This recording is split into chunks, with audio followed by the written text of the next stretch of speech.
Welcome to icon India. Icon India మీకు just 499తో SI constable గ్రూప్స్కి సంబంధించినటువంటి online క్లాసెస్ని అందిస్తూ ఉంది. సో ఈ క్లాసెస్ కోసం మీరు ఐకాన్ ఇండియా యాప్ని డౌన్లోడ్ చేసుకోండి. ఐకాన్ ఇండియా యాప్ ద్వారా ఉచితంగా మీరు కరెంట్ అఫైర్స్ కానీ ఎంసీక్యూస్కి సంబంధించినటువంటి పీడిఎఫ్స్ని కూడా పొందవచ్చు. దానికోసం మీరు ఐకాన్ ఇండియా యాప్ని ప్లేస్టోర్ నుంచి డౌన్లోడ్ చేసుకోండి. ఇక అశోక్ నగర్ హైదరాబాద్ కేంద్రంగా ఐకాన్ ఇండియా గ్రూప్ 1 గ్రూప్ 2కి సంబంధించిన ఆఫ్లైన్ క్లాసెస్ని ప్రారంభించింది. ఈ క్లాసెస్లో మీకు అడ్మిషన్ కావాలి అని అనుకుంటే మమ్మల్ని మా కాంటాక్ట్ నెంబర్ ద్వారా అప్రోచ్ అవ్వండి. ఇక మనం ఈరోజు కరెంట్ అఫైర్స్కి సంబంధించి national, international, regional point of వ్యూలో ఉన్నటువంటి వెరీ ఇంపార్టెంట్ అంశాలను గురించి తెలుసుకుందాం. ఫస్ట్ కరెంట్ అఫైర్స్లో భాగంగా సిపిఈసి గురించి తెలుసుకుందాం. సిపిఈసి అంటే ఏంటి అని అంటే చైనా పాకిస్తాన్ ఎకనామిక్ కారిడార్. ఏమంటున్నాం? చైనా పాకిస్తాన్ ఎకనామిక్ కారిడార్ అని అంటున్నాం. సో ఈ చైనా పాకిస్తాన్ ఎకనామిక్ కారిడార్కి సంబంధించి ఏంటి సార్ మరి అప్డేట్స్ అంటే $60 బిలియన్ ఈ సిపిఈసికి సంబంధించినటువంటి రెండవ దశ పనులను ప్రారంభించేందుకు పాకిస్తాన్ చైనాకి మధ్యన అగ్రిమెంట్ అనేది జరిగింది. సో సార్, చైనాకి పాకిస్తాన్కి సంబంధించి జరిగినటువంటి అగ్రిమెంట్ గురించి మనకి అవసరమా అని అంటే yes, national and international point of వ్యూలో మనకి చాలా అవసరం. భారతదేశానికి సరిహద్దు దేశాలుగా ఉన్నటువంటి చైనా పాకిస్తాన్ ఎకనామిక్ కారిడార్ వలన భారతదేశానికి సంబంధించినటువంటి జమ్మూ కాశ్మీర్ ప్రాంతం ఏదైతే ఉందో అందులో ఉన్నటువంటి కొన్ని ప్రాంతాలు ఈ ఎకనామిక్ కారిడార్ వలన వివాదాస్పదంగా మారుతూ ఉన్నాయి. సార్, అసలు చైనా పాకిస్తాన్ ఎకనామిక్ కారిడార్ అనేది ఎప్పుడు ప్రారంభించబడడం జరిగింది మొట్టమొదటిసారి అని అంటే ఇది 2013 మే 22న ప్రారంభించడం జరిగింది. ఎప్పుడు అని అంటున్నాం? 2013 మే 22న చైనా పాకిస్తాన్ ఎకనామిక్ కారిడార్ అనేది ప్రారంభించడం జరిగింది. సరే, ఈ ప్రాజెక్ట్ యొక్క ఉద్దేశం ఏంటి? ఈ ప్రాజెక్ట్ ద్వారా ఏం డెవలప్ చేయబోతుంది చైనా ఈ పాకిస్తాన్ ఎకనామిక్ కారిడార్ ద్వారా అంటే ప్రధానంగా 4 ప్రాజెక్టులను గురించి గుర్తుంచుకోవాలి.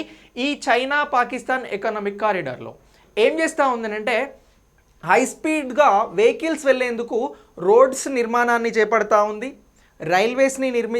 రైల్వే నిర్మాణాలను చేపడతా ఉంది. అలాగా ప్రధానమైనటువంటి ఓడరేవులను చేరుకునేందుకు చైనా పెట్టుబడులను పెడతా ఉంది ఈ చైనా పాకిస్తాన్ ఎకనామిక్ కారిడార్లో. ఇది ఒకటి. రెండవది వచ్చి ఏంటి అని అంటే పవర్ జనరేషన్, విద్యుత్ శక్తిని ఉత్పత్తి చేయడానికి కూడా ప్రాజెక్టులను నిర్మించడం జరుగుతూ ఉంది. మూడవది ఏంటి అని అంటే స్పెషల్ ఎకనామిక్ జోన్స్ని క్రియేట్ చేస్తూ ఉంది.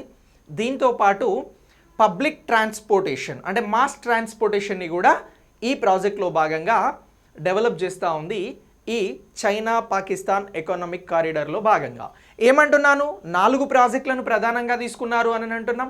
ఒకటి వచ్చి హై స్పీడ్గా వెహికల్స్ వెళ్ళేందుకు రైల్వే అండ్ రోడ్ అలాగే ఓడరేవులకి సంబంధించినటువంటి నిర్మాణాలను చేపడుతున్నారు అని అంటున్నాం.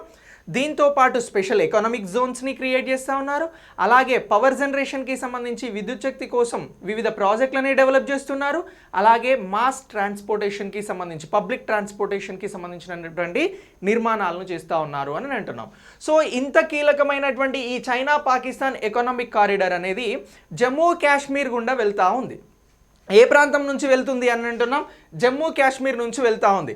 ఏదైతే భారతదేశానికి సంబంధించి జమ్మూ కాశ్మీర్ ఉందో ఇందులో పాక్ ఆక్రమిత కాశ్మీర్ అని చెప్పేటువంటి ప్రాంతం ఏదైతే ఉందో గిల్గిట్ బాల్టిస్తాన్కి సంబంధించి ఏం చేస్తూ ఉంది అని అంటే పాకిస్తాన్ 5000 చదరపు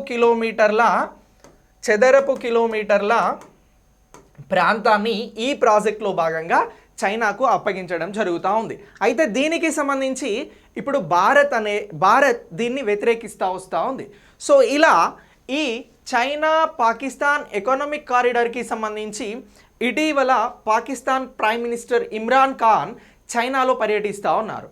ఎందుకోసం అని అంటే చైనాలో జరుగుతున్నటువంటి వింటర్ ఒలింపిక్స్కి సంబంధించి 4 రోజుల పర్యటనలో భాగంగా ఇప్పుడు చైనా పాకిస్తాన్ ఎకనామిక్ కారిడార్కి సంబంధించి రెండవ దశ ప్రారంభానికి సంబంధించి ఈ అగ్రిమెంట్ జరిగినందుకు గాను భారత్కి, చైనాకి, పాకిస్తాన్కి సంబంధించి పాకిస్తాన్ చైనా ఎకనామిక్ కారిడార్కి సంబంధించినటువంటి అంశంగా ఇది ఉంది కాబట్టి దీన్ని మనం ప్రత్యేకంగా ఇంటర్నేషనల్ అంతర్జాతీయ అంశంగా జాతీయ అంశంగా డిస్కస్ చేయడం జరుగుతూ ఉంది. ఇక దీంతో పాటు ఈ విదేశీ ప్రత్యక్ష పెట్టుబడులను ఆకర్షించేటువంటి ఉద్దేశంతో కూడా ఈ పారిశ్రామికరణను ప్రోత్సహిస్తున్నాము అని చెప్పేసి పాకిస్తాన్ అంటా ఉంది. ఇక ఈ ఫ్రేమ్వర్క్ ఒప్పందం కూడా ఇదే అని చెప్తా ఉంది. అయితే ఇదే ఇమ్రాన్ ఖాన్ ఇప్పుడు రెండవ దశ చైనా పాకిస్తాన్ ఎకనామిక్ కారిడార్కి సంబంధించి ఒప్పందం చేసుకున్నారు. $60 బిలియన్ దీనికి సంబంధించినటువంటి పెట్టుబడి వ్యయాలు చేస్తూ ఉన్నారు అని అంటున్నాం. కానీ తాను పవర్లోకి రాకముందుకు పాకిస్తాన్లో 37 అంశాలను ఈ చైనా పాకిస్తాన్ ఎకనామిక్ కారిడార్కి సంబంధించి వ్యతిరేకించడం జరిగింది. కానీ అలాంటి ఇమ్రాన్ ఖానే ఇవాళ చైనాతో ఈ ఒప్పందాన్ని చేసుకుంటున్నాడు అనేది కూడా మనం ఇక్కడ అబ్జర్వ్ చేయాల్సినటువంటి పాయింట్. ఇక ఈ సిపిఈసి వలన ఏమవుతుంది అని అంటే చైనా యొక్క వాయువ్యంలో ఉన్నటువంటి జిన్జియాంగ్ ఉయిగుర్ అటానమస్ రీజన్ నుంచి ఎక్కడి వరకు అని అంటే పాకిస్తాన్లో ఉన్నటువంటి పశ్చిమ ప్రావిన్స్లోని బలూచిస్తాన్ గ్వాదర్ పోర్ట్ వరకు కలుపుతూ మొత్తం 3000 కిలోమీటర్ల పొడవైనటువంటి మౌలిక సదుపాయాలను కల్పించడం జరుగుతూ ఉంది అని అన్నాం. ఈ ప్రాజెక్ట్లో భాగంగానే 4 కీలకమైనటువంటి అంశాలను డెవలప్ చేస్తూ ఉన్నారు అని చెప్పేసి మనం స్టార్టింగ్లో చెప్పినాం. అందులో భాగంగానే ఈ 3000 కిలోమీటర్ల పొడవైనటువంటి ఈ మార్గాలను డెవలప్ చేస్తున్నారు అని చెప్పేసి ఎస్పెషల్లీ ఈ గ్వాదర్ పోర్ట్కి సంబంధించి ఏదైతే పశ్చిమ ఆసియా దేశాలు ఉన్నాయో ఆ దేశాలతో వ్యాపారం చేయాలనేటువంటి లక్ష్యం కూడా చైనాకి ఈ ప్రాజెక్ట్లో భాగంగా ఉంది. ఇక దీంతో పాటు భారత్కి సంబంధించి జమ్మూ కాశ్మీర్ అంశం అనేది ఇందులో ఇంక్లూడ్ అయ్యి ఉంది కాబట్టి మనకు ఇంపార్టెంట్ అని చెప్పేసి అంటా ఉన్నాం. సో ఇలా ఈ చైనా పాకిస్తాన్ ఎకనామిక్ కారిడార్ గురించి జస్ట్ మీరు ఇప్పుడు జరిగినటువంటి డెవలప్మెంట్ గురించి అప్డేట్ చేసుకోండి. ఇక దీని తర్వాత నెక్స్ట్ ఏంటి అని అంటే మెలోడీ క్వీన్ లతా మంగేష్కర్ గారు ఇటీవల చనిపోవడం జరిగింది. సో మరి ఈ లతా మంగేష్కర్ గారు భారతదేశంలో 70 సంవత్సరాల పాటు 70 ఇయర్స్ పాటు తన పాటలతో అందరినీ అలరించడం జరిగింది. సో సుదీర్ఘ పాటల ప్రయాణంలో చనిపోయినటువంటి ఈ లతా మంగేష్కర్ గారిని నైటింగేల్ ఆఫ్ ఇండియా అని చెప్పేసి కూడా పిలవడం జరుగుతూ ఉంది. ఇక భారతదేశంలో ఉన్నటువంటి అత్యున్నత పురస్కారం భారత్ రత్నతో పాటు చాలా అవార్డ్స్ని లతా మంగేష్కర్ గారు తీసుకోవడం జరిగింది. ప్రభుత్వ లాంఛనాలతో నిన్న అంత్యక్రియలు జరిగాయి ముంబైలో. సో ఈ అంత్యక్రియలకి ప్రైమ్ మినిస్టర్ మోడీ గారు కూడా అటెండ్ అవ్వడం జరిగింది. సో మరి లతా మంగేష్కర్ గారికి సంబంధించి 7 దశాబ్దాల కెరియర్లో తను అందుకున్నటువంటి అవార్డ్స్ ఏంటి అని అంటే భారత్ రత్న అనేది 2001లో తీసుకోవడం జరిగింది. దీంతో పాటు 1969లో పద్మభూషణ్ అవార్డు తీసుకుంది. ఇక 1959, 63, 66, 70లో ఫిలింఫేర్కి సంబంధించి ఉత్తమ మహిళా ప్లేబ్యాక్ సింగర్గా అవార్డులను అందుకుంది. ఇక 1972, 74, 90లో ఉత్తమ నేపథ్య గాయని అనేటువంటి జాతీయ చలనచిత్ర అవార్డులను కూడా తీసుకోవడం జరిగింది. ఇక 1974లో ప్రపంచంలో అత్యధిక సంఖ్యలో పాటలని పాడినందుకు గాను గిన్నీస్ బుక్ ఆఫ్ రికార్డ్ని కూడా ఆమె అచీవ్ చేయడం జరిగింది. సో ఇలా లతా మంగేష్కర్ గారికి సంబంధించి ఆమె చనిపోయిన విషయంలో మనం అప్డేట్ అయి ఉంటాం. కానీ ఆమె తీసుకున్నటువంటి అవార్డ్స్ కానీ ఆమె అచీవ్ చేసినటువంటి రికార్డ్స్ కానీ మనకు చాలా చాలా ఇంపార్టెంట్. గిన్నీస్ బుక్ ఆఫ్ రికార్డ్ని ఎప్పుడు తను అచీవ్ చేసింది అని అంటే 1974లో అంటున్నాం. ఎప్పుడు భారతరత్న తీసుకుంది అని అంటే 2001లో అని అంటున్నాం. ఓకేనా? సో ఇక 1989లో దాదాసాహెబ్ పాల్కే అవార్డుని కూడా అందుకుంది. Very very important. ఇది కూడా మహారాష్ట్ర భూషణ్ అని 1997లో ఆ అవార్డుని కూడా స్వీకరించడం జరిగింది. 1993లో ఫిలింఫేర్కి సంబంధించినటువంటి లైఫ్ టైమ్ అచీవ్మెంట్ అవార్డుని అందుకుంది లతా మంగేష్కర్ గారు. ఇక ఆ తర్వాత 1994, 2004లో ఫిలింఫేర్ అవార్డులని తీసుకోవడం జరిగింది. 1997లో రాజీవ్ గాంధీ అవార్డు, 1999లో పద్మ విభూషణ్ అవార్డు. దాదాపు భారతదేశంలో ఉన్నటువంటి అన్ని అవార్డులను స్వీకరించడం జరిగింది. భారతరత్న 2001 అని ఆల్రెడీ చెప్పాను. 2008లో భారతదేశ స్వతంత్రం యొక్క 60 వసంతాల వార్షికోత్సవాన్ని పురస్కరించుకొని జీవితకాల సాఫల్యానికి సంబంధించి 1 టైం అవార్డుని కూడా తీసుకోవడం జరిగింది. సో ఇలా ఈ లతా మంగేష్కర్ గారు తీసుకున్నటువంటి అన్ని అవార్డ్స్ని మనం అప్డేట్ చేసుకోవాలి. 2001లో మహారాష్ట్ర రత్న అనేటువంటి మొదటి అవార్డుని కూడా, మహారాష్ట్ర రత్న రాష్ట్రానికి సంబంధించిన మొదటి అవార్డుని కూడా లతా మంగేష్కర్ గారే తీసుకోవడం జరిగింది. అది 2001లో. అదే 2001లో భారతరత్న అనే అవార్డు కూడా వచ్చింది. ఓకేనా? సో ఇలా అప్డేట్ చేసుకోండి. ఇక 2007లో లెజియన్ ఆఫ్ హానర్, ఫ్రాన్స్లో అత్యధిక అలంకరణకి సంబంధించి ఈ అవార్డుని కూడా తీసుకోవడం జరిగింది. సో ఇలా అంటే national and international point of వ్యూలో తను తీసుకున్నటువంటి అవార్డ్స్ అనేవి మనకు చాలా చాలా ఇంపార్టెంట్. లతా మంగేష్కర్ గారు సింగర్, ఇటీవల మరణించారు. సో అనేటువంటి బేసిక్ డేటా మన దగ్గర ప్రతి ఒక్కరి దగ్గర ఉంటుంది. బట్ తను తీసుకున్నటువంటి అవార్డ్స్కి సంబంధించి మనం ఎగ్జామినేషన్ పాయింట్ ఆఫ్ వ్యూలో ఫోకస్ చేయాల్సి ఉంటుంది. ఓకేనా? రైట్. ఇక దీని తర్వాత నెక్స్ట్ చూడండి, స్పుత్నిక్ లైట్ అనేటువంటి మరొక వ్యాక్సిన్కి భారతదేశానికి సంబంధించి drug control general of India అనేది ఏమంటున్నాం,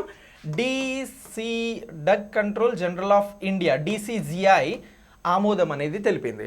సో ఇప్పుడు స్పుత్నిక్ లైట్కి సంబంధించి ఆమోదం తెలిపడంతో భారతదేశంలో ఎన్ని కోవిడ్-19 వ్యాక్సిన్స్కి రీచ్ కావడం జరిగిందని అంటే 9 కోవిడ్-19 వ్యాక్సిన్స్కి DCGI అనేది ఆమోదం ఇప్పటి వరకు తెలిపింది. ఇటీవల 9వ కోవిడ్-19 వ్యాక్సిన్కి సంబంధించి DCGI drug control general of India ఆమోదం తెలిపింది. అది ఎన్నవ వ్యాక్సిన్స్ కోవిడ్-19కి సంబంధించి అని అంటే 9వ వ్యాక్సిన్ అని చెప్పేసి అంటా ఉన్నాం. సో ఇక ఇది ఎవరు డెవలప్ చేశారు అని అంటే రష్యాలోని గమేలియా సెంటర్ ద్వారా అభివృద్ధి చేయబడినటువంటిదే స్పుత్నిక్ లైట్. స్పుత్నిక్ V అని చెప్పేసి ఇంతకుముందు ప్రపంచంలోనే మొట్టమొదటిసారి కోవిడ్-19 వ్యాక్సిన్ని 2020 ఆగస్టులో ఎవరు ఆమోదం తెలిపారు అని అంటే రష్యాకి సంబంధించినటువంటి వారు ఆమోదం తెలపడం జరిగింది. సో దానికి సంబంధించి సింగిల్ డోస్ వ్యాక్సిన్ గానే ఇప్పుడు స్పుత్నిక్ లైట్ గురించి చెప్పడం జరుగుతూ ఉంది. ఇది ఒక బూస్టర్ డోస్గా చూడడం జరుగుతూ ఉంది. స్పుత్నిక్ లైట్ గురించి అప్డేట్ చేసుకోండి. ఇక భారతదేశానికి సంబంధించి టీకా డ్రైవ్లో దీన్ని ఉపయోగించిన Russia 2 dose Sputnik V vaccine యొక్క కాంపోనెంట్ 1 వలె ఇది ఉంటుంది అని చెప్పేసి చెప్తా ఉన్నారు. స్పుత్నిక్ లైట్ అనేది దేన్ని పోలి ఉంది అని చెప్పేసి రష్యాకి సంబంధించినటువంటి వారు భారత్లో జరిగినటువంటి ప్రయోగాలను బట్టి చెప్తా ఉన్నారు అని అంటే స్పుత్నిక్ V ఫస్ట్ ఏదైతే ఉందో దానికి సంబంధించి ఫస్ట్ కాంపోనెంట్ లాగా ఇది ఉంటుంది అని చెప్పేసి చెప్పడం జరుగుతూ ఉంది. సో ఇలా ఈ స్పుత్నిక్ లైట్కి సంబంధించి ఇటీవల DCGI drug control general of India అనేది ఆమోదం తెలిపింది. స్పుత్నిక్ లైట్ అనేది ఇప్పుడు 9వ కోవిడ్-19 వ్యాక్సిన్. దీన్ని స్పుత్నిక్ V తర్వాత బూస్టర్ డోస్గా వాడడం జరుగుతూ ఉంది. స్పుత్నిక్ Vకి సంబంధించి ఫస్ట్ కాంపోనెంట్ లాగానే స్పుత్నిక్ లైట్ అనేది పనిచేస్తూ ఉంది అనేది ఇంపార్టెంట్ పాయింట్స్. ఓకే, ఇక దీంతో పాటు భారతదేశంలో ఇప్పటి వరకు స్పుత్నిక్ Vకి సంబంధించి 12 లక్షల డోసుల్ని యూటిలైజ్ చేయడం జరిగింది. 12 లక్షల డోసుల్ని ప్రజలకి వ్యాక్సిన్ రూపంలో అందించడం జరిగింది. ఇప్పుడు స్పుత్నిక్ లైట్ అనేది వచ్చింది. దీన్ని మనం వెరీ వెరీ ఇంపార్టెంట్గా అప్డేట్ చేసుకోవాలి సైన్స్కి సంబంధించి. నెక్స్ట్ మనం ఆసియన్ డెవలప్మెంట్ బ్యాంక్కి సంబంధించినటువంటి రిపోర్ట్ని గురించి చూద్దాం. సో రిపోర్ట్స్ అనేవి కూడా చాలా చాలా ఇంపార్టెంట్. మనం నేషనల్ ఇంటర్నేషనల్ కరెంట్ అఫైర్స్ అని చెప్పేసి ఎనీ సిలబస్ తీసుకున్నా ఉంటుంది. అందులో రిపోర్ట్స్ పాయింట్ ఆఫ్ వ్యూలో especially international banks point of వ్యూలో మనకు క్వశ్చన్స్ అనేవి ఉంటాయి. దీన్ని ఎలా చూడాలి అని అంటే కరెంట్ ఎకానమీ పాయింట్ ఆఫ్ వ్యూలో కూడా చూడాల్సి ఉంటుంది. సో ఇప్పుడు ఏమంటున్నాం, ఆసియన్ డెవలప్మెంట్ బ్యాంక్ ADB అని చెప్పేసి అంటా ఉన్నాం. ఈ ఆసియన్ డెవలప్మెంట్ బ్యాంక్ ఇటీవల ఏం చేసింది అని అంటే 2021 సంవత్సరానికి సంబంధించి ప్రపంచంలో ఉన్నటువంటి ఆసియన్ డెవలప్మెంట్ బ్యాంక్కి సంబంధించినటువంటి సభ్య దేశాలకు ఇచ్చినటువంటి అప్పులను గురించి ఒక రిపోర్ట్ని రిలీజ్ చేయడం జరిగింది. అదే రిపోర్ట్ గురించి ఇప్పుడు మనం డిస్కస్ చేస్తూ ఉన్నాం. సో ఈ రిపోర్ట్ ప్రకారం ఏంటి అని అంటే $4.6 బిలియన్ రుణాలని భారత్కి 2021లో ఇచ్చాము అని చెప్పేసి ఏషియన్ డెవలప్మెంట్ బ్యాంక్ అనేది చెప్పడం జరుగుతూ ఉంది. ఇందులో $1.8 బిలియన్ దేనికోసం ఇచ్చాము అని అంటే కేవలం కోవిడ్-19ని ఎదుర్కొనేందుకు భారతదేశానికి అందించడం జరిగింది అని చెప్పేసి చెప్తా ఉంది ఆసియన్ డెవలప్మెంట్ బ్యాంక్. సో మరి ఈ 1.8లో వ్యాక్సిన్ కలెక్షన్ కోసం ఎంత ఖర్చు చేయండి అని చెప్పేసింది అని అంటే $1.5 బిలియన్ ఖర్చు చేయండి అని చెప్పేసింది. ఇక ఒక ఏదైతే రిమైనింగ్ $300 మిలియన్ ఏవైతే ఉన్నాయో వీటికి సంబంధించి దేనికోసము అని అంటే ఏదైతే ఆరోగ్య సంరక్షణ, ప్రాథమిక ఆరోగ్య సంరక్షణ ప్రైమరీ హెల్త్ సెంటర్స్ ఉన్నాయో వాటికి సంబంధించి ఖర్చు చేయండి అని చెప్పేసి, బలోపేతం చేయండి అని చెప్పేసి చెప్పడం జరిగింది. ఇక ఏడీబీకి సంబంధించి రెగ్యులర్ ఫండింగ్ ప్రోగ్రామ్ ఏదైతే ఉందో రవాణా, పట్టణాభివృద్ధి, ఆర్థిక, వ్యవసాయ మరియు నైపుణ్యాల నిర్మాణానికి సంబంధించి రూపొందించినటువంటిదే రెగ్యులర్ ఫండింగ్. సో ఇప్పుడు ఎస్పెషల్లీ $1.8 బిలియన్ ఏమనన్నాము, దేనికోసం అనంటే కోవిడ్-19ని ఎదుర్కొనేడానికి, అలాగే ప్రైమరీ హెల్త్ సెంటర్స్కి సంబంధించినటువంటి డెవలప్మెంట్ కోసం తీసుకురావడం జరిగింది అని అంటున్నాం. ఇక రిమైనింగ్ అమౌంట్ ఏదైతే ఉందో దాన్ని దేనికోసం అనంటే రవాణా, పట్టణాభివృద్ధి, మౌలిక సదుపాయాల కల్పనకి సంబంధించి అప్పుగా ఇచ్చాము అని చెప్పేసి చెప్తా ఉంది ఏడీబీ బ్యాంక్. సో మొత్తం 4.6కి సంబంధించినటువంటి బిలియన్ డాలర్స్ అనేది భారతదేశానికి 2021 వరకు అప్పుగా ఇచ్చినట్లు ఇచ్చినటువంటి రిపోర్ట్స్లో మనకు చూపెట్టడం జరుగుతూ ఉంది. ఇక ఏడీబీకి సంబంధించి, ఆసియన్ డెవలప్మెంట్ బ్యాంక్కి సంబంధించి సభ్య దేశాలు ఎన్ని ఉన్నాయనంటే మొత్తం 68 సభ్య దేశాలు ఉన్నాయి. దీని ప్రధాన కార్యాలయం ఎక్కడ ఉంది అనంటే ఫిలిప్పీన్స్లో ఉన్నటువంటి దీని ప్రధాన కార్యాలయం. ఇక దీనికి సంబంధించి ఎవరు ప్రెసిడెంట్గా ఉన్నారు ఆసియన్ డెవలప్మెంట్ బ్యాంకు అని అంటే మతసుంగ్ అసాకావా అనే ఇతను దీనికి సంబంధించి ప్రెసిడెంట్గా ఉన్నారు ఆసియన్ డెవలప్మెంట్ బ్యాంక్కి. ఇక నెక్స్ట్ ఏంటి అంటే IIT Hyderabad Swaraj ability. So IIT Hyderabad Swaraj ability ఏంటి అనంటే ఎవరైతే వైకల్యంతో ఉన్నటువంటి వారు ఉన్నారో వారు ఉద్యోగాలలో నైపుణ్యాలను సంపాదించడానికి, ఉద్యోగాలు చేయడానికి స్వరాజ్ ఎబిలిటీని తీసుకురావడం జరిగింది. ఇటీవల స్వరాజ్ ఎబిలిటీని ఎందుకు తీసుకొచ్చారు అని అంటే వైకల్యం ఉన్నవారు సమర్థవంతమైనటువంటి నైపుణ్యాలను పెంచుకుని ఉద్యోగాలు చేసేందుకు తీసుకొచ్చిందే స్వరాజ్ ఎబిలిటీ. దీన్ని గుర్తుంచుకోండి. ఇక దీన్ని ఎక్కడ ప్రారంభించారు, ఎవరు ప్రారంభించారు అని అంటే దీన్ని మొట్టమొదటిసారి ఆర్టిఫిషియల్ ఇంటెలిజెన్స్ ఆధారిత భారతదేశపు మొట్టమొదటి ఆర్టిఫిషియల్ ఇంటెలిజెన్స్ కృత్రిమ మేధస్సు ఆధారితమైనటువంటి ఉద్యోగాలకి సంబంధించిన పోర్టలే ఈ స్వరాజ్ ఎబిలిటీ. సో ఈ స్వరాజ్ ఎబిలిటీని ఎవరు ప్రారంభించారు అంటే Indian institute of technology IIT Hyderabad వారు ప్రారంభించడం జరిగింది. సైన్స్ అండ్ టెక్నాలజీకి సంబంధించి వెరీ ఇంపార్టెంట్ టాపిక్ ఇది. సో ఇక ఇది కృత్రిమ మేధస్సుతో పనిచేసేటువంటి జాబ్ పోర్టల్ అని అంటున్నాం. ప్రత్యేకంగా ఎవరి కోసం డిజైన్ చేయడం జరిగింది అని అంటే వైకల్యం ఉన్నటువంటి వ్యక్తులకి సంబంధించినటువంటి వారి కోసం డిజైన్ చేయడం జరిగింది. ఇక ఈ ప్లాట్ఫామ్ ద్వారా ఉద్యోగాలకి సంబంధించినటువంటి విశ్లేషణ అనేది జరుగుతుంది మరియు అర్హత సాధించడానికి అవసరమైన నైపుణ్యాలను కూడా ఈ పోర్టల్ అనేది అందించడం జరుగుతూ ఉంది. ఆ పోర్టల్ పేరే స్వరాజ్ ఎబిలిటీ పోర్టల్ అని అంటున్నాం. ఈ స్వరాజ్ ఎబిలిటీ పోర్టల్ భారతదేశంలో ఉన్నటువంటి సుమారు 2,10,00,000 మంది మేర వైకల్యంతో బాధపడుతూ ఉన్నారు భారతదేశంలో.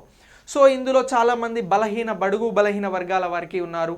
సో వీరందరికీ సంబంధించి ఎంత అనంటే 21 మిలియన్లు అని అంటున్నాం కదా, అదే 2,10,00,000. ఇందులో 70% మంది నిరుద్యోగులుగా, చిరుద్యోగులుగా ఉన్నారు. సో వీరందరికీ కూడా ఈ స్వరాజ్ ఎబిలిటీ అనేటువంటి ఆర్టిఫిషియల్ ఇంటెలిజెంట్ పోర్టల్ ఏదైతే ఉందో కృత్రిమ మేధస్సు జాబ్ పోర్టల్ అనేది హెల్ప్ఫుల్గా ఉంటుంది రానున్న కాలంలో అని చెప్పేసి చెప్తా ఉన్నారు. సో ఇలా ఈ విజువల్ క్వెస్ట్కి సంబంధించి ఈ ఆర్టిఫిషియల్ ఇంటెలిజెన్స్ పోర్టల్ని ఎక్కడ ప్రారంభించారు, ఎవరు తయారు చేశారంటే ఐఐటి హైదరాబాద్ అని అంటున్నాం. ఇక విజువల్ క్వెస్ట్ ఇండియా ప్లాట్ఫామ్ని అభివృద్ధి చేయడానికి కూడా యూత్ ఫర్ జాబ్స్ అనేటువంటి కాన్సెప్ట్తో నైపుణ్య సేవలను అందించడానికి కటక్ మహేంద్ర ఏదైతే ఉందో అది ఆర్థిక సహాయాన్ని కూడా అందించడం జరుగుతూ ఉంది. సో ఇలా ఈ స్వరాజ్ ఎబిలిటీ కాన్సెప్ట్ని మీరు ప్రత్యేకంగా గుర్తుంచుకోండి. ఇది ఎందుకోసం తీసుకొచ్చినటువంటి కాన్సెప్ట్ అని అంటే ఎవరైతే వైకల్యం కలిగినటువంటి వ్యక్తులు ఉన్నారో భారతదేశంలో సుమారు 2,10,00,000 మంది ఉన్నారు. ఇందులో కేవలం 30% మందికి మాత్రమే ఇప్పటివరకు ఉద్యోగాలు ఉన్నాయి. రిమైనింగ్ 70% మంది ఎవరైతే ఉన్నారో వారికి సంబంధించి నైపుణ్యాలను అందించడం, ఉద్యోగాలను అందించేటువంటి లక్ష్యంతో ఐఐటి హైదరాబాద్ డెవలప్ చేసినటువంటి స్వరాజ్ ఎబిలిటీ పోర్టల్ అనేది ప్రారంభించబడింది. ఓకేనా? సో ఇలా ఈ మొత్తం టాపిక్ని అప్డేట్ చేసుకున్నాం. ఇక నెక్స్ట్ ఖాదీ ఎంపోరియం లైసెన్స్ని రద్దు చేసింది అని అంటున్నాం. ఖాదీకి చరిత్ర ఉంది.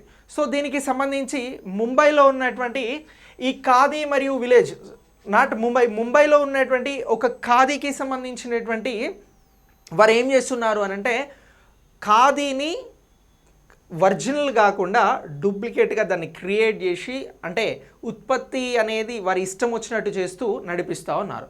ఇది తెలియడంతో ఇప్పుడు ఏం చేసింది అని అంటే ఈ ఖాదీ మరియు విలేజెస్ ఇండస్ట్రీ కమిషన్ ఈ Mumbai khadi village industry association అనేటువంటి పురాతన ఖాదీ సంస్థ యొక్క ఖాదీ సర్టిఫికేట్ని రద్దు చేయడం జరిగింది. సో ఇటీవల ఏ ఖాదీ సర్టిఫికేట్ని రద్దు చేయడం జరిగింది అని అంటే Mumbai Khadi and villages industry అసోసియేషన్కి సంబంధించినటువంటి ఖాదీ సర్టిఫికేట్ని రద్దు చేయడం జరిగింది. ఎందుకు రద్దు చేసినారు అని అంటే వీరు ప్రజల్ని మోసం చేస్తూ ఒరిజినల్గా ఇవ్వాల్సినటువంటి ఖాదీ కాకుండా ఇష్టానుసారం తయారు చేసినటువంటి వస్త్రాలను ఖాదీ అని చెప్పేసి అమ్మేస్తూ ఉన్నారు, మార్కెట్కి వదిలేస్తూ ఉన్నారు. సో ఇది గుర్తించినటువంటి ఈ కేవీఐసి ఏదైతే ఉందో ఖాదీ మరియు విలేజ్ ఇండస్ట్రీ కమిషన్ ఇప్పుడు ఆ సర్టిఫికేట్ని రద్దు చేయడం జరిగింది. యాక్చువల్గా ఇప్పుడు రద్దు చేసినటువంటి సర్టిఫికేట్కి సంబంధించినటువంటి ఈ ఖాదీ ఇండస్ట్రీస్ అసోసియేషన్ ఏదైతే ఉందో అది 1954 నుంచి కూడా వర్క్ చేయడం జరుగుతూ ఉంది. ఇక ఇది మెట్రోపాలిటన్ ఇన్సూరెన్స్కి సంబంధించిన హౌస్లో ప్రసిద్ధమైనటువంటి ఖాదీ ఎంపోరియం. 1954 నుంచి నడుస్తున్నటువంటి చరిత్ర కలిగినటువంటి ఖాదీ ఎంపోరియం అని దీనికి ముంబైలో మంచి పేరు ఉంది. సో ఇప్పుడు ఇలాంటి ఫ్రాడ్స్కి పాల్పడడం వలన దీనికి ఉన్నటువంటి పేరు పోయింది అని చెప్పేసి అంటా ఉన్నాం. ఇక ఈ ఖాదీ సర్టిఫికేట్ని రద్దు చేయడంతో పాటు దీనిపై ఈ ముంబైకి సంబంధించి ఖాదీ అండ్ విలేజ్ ఇండస్ట్రీస్ అసోసియేషన్కి సంబంధించినటువంటి దీనిపై చర్యలు తీసుకునేందుకు కూడా చట్టపరమైన చర్యలు తీసుకునేందుకు కూడా ప్రయత్నం చేస్తూ ఉన్నారు. ఇక ఈ khadi and villages industries commission అనేది 1956లో స్థాపించబడింది. ప్రధానమైనటువంటి కార్యాలయం ముంబైలో ఉంది. అలాగే దీనికి సంబంధించినటువంటి చైర్పర్సన్గా ఎవరు ఉన్నారు అని అంటే వినయ్ కుమార్ సక్సేనా గారు ఉన్నారు. సో ఇది దేనికి సంబంధించినటువంటి పేరెంట్ ఏజెన్సీ అని అంటే సూక్ష్మ చిన్న మరియు మధ్య తరహాకి సంబంధించినటువంటి పరిశ్రమల శాఖకి సంబంధించి అని అంటున్నాం. ఎంఎస్ఎంఈకి సంబంధించినటువంటి దీనికి సంబంధించినటువంటి పేరెంట్ ఏజెన్సీ అని చెప్పేసి అంటా ఉన్నాం. ఇక నెక్స్ట్ చూడండి Suzuki innovation centre. So science and technology MOUs memorandum of అండర్స్టాండింగ్స్కి సంబంధించి very important Suzuki innovation centre అని అంటున్నాం. దీన్ని ఇటీవల ఎక్కడ ప్రారంభించడం జరిగింది అని అంటే IIT Hyderabad, Indian institute of technology హైదరాబాద్లో సుజుకి ఇన్నోవేషన్ సెంటర్ని ప్రారంభించడం జరిగింది. గుర్తుపెట్టుకోండి, ఇక్కడ రెండు చెప్పాం. ఐఐటి హైదరాబాద్ గురించి ఏం చెప్పినామనంటే ఒకటి స్వరాజ్ ఎబిలిటీకి సంబంధించినటువంటి పోర్టల్ని ప్రారంభించడం జరిగింది. ఇటీవల ఏం ప్రారంభించారు అని అంటే ది హైదరాబాద్ ఐఐటికి సంబంధించినటువంటి క్యాంపస్లో సుజుకి ని ఏర్పాటు చేయడం జరిగింది. సో దీని ముఖ్య ఉద్దేశం ఏంటి అని అంటే ఐఐటి హైదరాబాదియన్స్తో పాటు విశ్వవిద్యాలయాలలో చదువుకునేటువంటి విద్యార్థులు చేసేవే ఇన్నోవేషన్స్. సో అలాంటి ఇన్నోవేషన్స్ అనేవి ఇక్కడ జరగాలి. ఈ సుజుకి ఇన్నోవేషన్స్ ఏంటి అని అంటే ఇది మోటార్ రంగానికి సంబంధించింది. ఇక్కడ ఉన్నత విద్యను అభ్యసిస్తున్నటువంటి విద్యార్థులు ఉన్నారు. సో ఈ ఇద్దరు కలిస్తే ఇంకా బెటర్ ఇన్నోవేషన్స్ వస్తాయనేటువంటి ఉద్దేశంతో ఇప్పుడు ఎవరు అని అంటే సుజుకి ఇన్నోవేషన్ వారు తన సెంటర్ని ఐఐటి హైదరాబాద్లో ప్రారంభించడం జరిగింది. సో ఇలా దీనిని గుర్తుంచుకోవాలి. ఇక భారత్ మరియు జపాన్లకి సంబంధించినటువంటి ఆవిష్కరణలను సృష్టించేందుకోసం అని చెప్పేసి ఈ సుజుకి ఇన్నోవేషన్ సెంటర్ అనేది ప్రారంభించబడింది. ఓకేనా? సో ఇక దీని తర్వాత నెక్స్ట్ ఏంటి అని అంటే భారత్ మరియు జపాన్లకి సంబంధించి నైపుణ్యాభివృద్ధి మానవ వనరుల మార్పిడి కేంద్రంగా కూడా ఈ సుజుకి ఇన్నోవేషన్ సెంటర్ అనేది పనిచేయబోతుంది. దేనికోసం పనిచేస్తుంది అని అంటున్నాం? భారత్ మరియు జపాన్కి సంబంధించి నైపుణ్యాభివృద్ధితో పాటు మానవ వనరుల అభివృద్ధి షేరింగ్ అనేది కూడా ఈ ఇన్నోవేషన్ సెంటర్ అనేది దానికోసం కూడా పనిచేయబోతుంది అని చెప్పేసి చెప్తా ఉన్నాం. Next very important topic international point of వ్యూలో ఆఫ్రికన్ యూనియన్ సమ్మిట్ అని చెప్పేసి అంటా ఉన్నాం. సో ఈ ఆఫ్రికన్ యూనియన్ ఎప్పుడు స్థాపించబడింది అని అంటే 1999లో స్థాపించబడింది. ఇటీవల మనం దీనిని గురించి ప్రీవియస్ క్లాస్లో కూడా డిస్కస్ చేయడం జరిగింది. ఈరోజు ఇంకా ఇంపార్టెంట్ టాపిక్ని గురించి డిస్కస్ చేస్తున్నాం. 35వ ఆఫ్రికన్ సమ్మిట్ ఇటీవల జరిగింది. ఎక్కడ జరిగింది అని అంటే ఇథియోపియాలోని అబాబాలో జరిగింది. ఎక్కడ? అడిస్ అబాబా అని చెప్పేసి ఇథియోపియాలో ఉంది. ఈ ఇథియోపియాలోని అడిస్ అబాబాలోనే ఆఫ్రికన్ యూనియన్కి సంబంధించి ప్రధాన సెక్రటరియేట్ సచివాలయం అనేది ఉంది. సో 1999లో స్థాపించబడినటువంటి ఈ ఆఫ్రికన్ యూనియన్కి సంబంధించి 35వ యూనియన్ సమిట్ అని చెప్పేసి అంటా ఉన్నాం. ఈ ఆఫ్రికన్ యూనియన్కి సంబంధించిన సమిట్ థీమ్ ఏంటి? 35వ సమిట్ థీమ్ ఏంటి అని అంటే ఆఫ్రికన్ ఖండంలో పోషకాహారం అలాగే ఆహార భద్రత స్థితిస్థాపకతను బలోపేతం చేయడం అనేటువంటి థీమ్ని తీసుకున్నారు. దీంతో పాటు మానవ ఆర్థిక సామాజిక మూలధన అభివృద్ధిని వేగవంతం చేయడానికి వ్యవసాయం, ఆహార వ్యవస్థల ఆరోగ్యం మరియు సామాజిక రక్షణ వ్యవస్థలను బలోపేతం చేయడం అనేది దీనికి సంబంధించినటువంటి థీమ్. ఆఫ్రికా ఖండంలో ఉన్నటువంటి అన్ని దేశాలు కూడా, చాలా ఎక్కువ దేశాలు కూడా ఆహార భద్రత కొరబడి ఉన్నాయి. సో దీనికి సంబంధించి పోషకాహారం, ఆహార భద్రత అనేటువంటి కాన్సెప్ట్ని తీసుకొని ఈ ఆఫ్రికన్ యూనియన్కి సంబంధించి 35వ సమిట్ అనేది జరపడం జరిగింది. ఇక వ్యాక్సిన్లు అనేవి ఆఫ్రికాలో అందుబాటులో లేవు. ఇప్పటి వరకు కేవలం 11% మందికి మాత్రమే వ్యాక్సినేషన్ అనేది జరిగింది. ప్రపంచంలో ఉన్నటువంటి మిగతా దేశాలు సుమారు 80, 70 అలాగే 90% పైన వ్యాక్సినేషన్ జరుగుతుంటే ఆఫ్రికాలో 11% మాత్రమే కోవిడ్-19కి సంబంధించి వ్యాక్సిన్ అనేది వేసుకున్నారు. అంటే చూడండి ఆఫ్రికాలో ఎలాంటి పరిస్థితులు ఉన్నాయో. ఇక ఈ ఆఫ్రికన్ యూనియన్ తిరుగుబాట్లకి సంబంధించి ప్రత్యేకమైనటువంటి చర్చ జరిగింది. ఈ ఆఫ్రికాలో ఏంటి అనంటే ఎక్కువగా తిరుగుబాట్లు అనేవి జరుగుతూ ఉన్నాయి. రాజకీయ అనిశ్చితి వలన ఈ తిరుగుబాట్లు జరుగుతూ ఉన్నాయి. దీనికి సంబంధించినటువంటి చర్చ కూడా జరిగింది. ఇక 1952 నుంచి 2021 మధ్య జరిగినటువంటి తిరుగుబాట్లకి సంబంధించిన డేటా కూడా మనం ఇక్కడ చూడవచ్చు. సుడాన్లో ఇప్పటి వరకు 17 తిరుగుబాట్లు జరిగాయి, చాద్లో 7 తిరుగుబాట్లు జరిగాయి, నైజర్లో 7 తిరుగుబాట్లు జరిగాయి, నైజీరియాలో 8 తిరుగుబాట్లు, బురుండిలో 11, అలాగే 9 తిరుగుబాట్లు కొమరోస్లో జరిగాయి, 8 బెనిన్ 8, మాలి 10, ఘనా 10, సియోరా, ఇలా విపరీతమైన తిరుగుబాట్లు అనేవి జరిగాయి. ఇంతకుముందు మనం చెప్పిన కాన్సెప్ట్ ఏంటి అని అంటే ఈ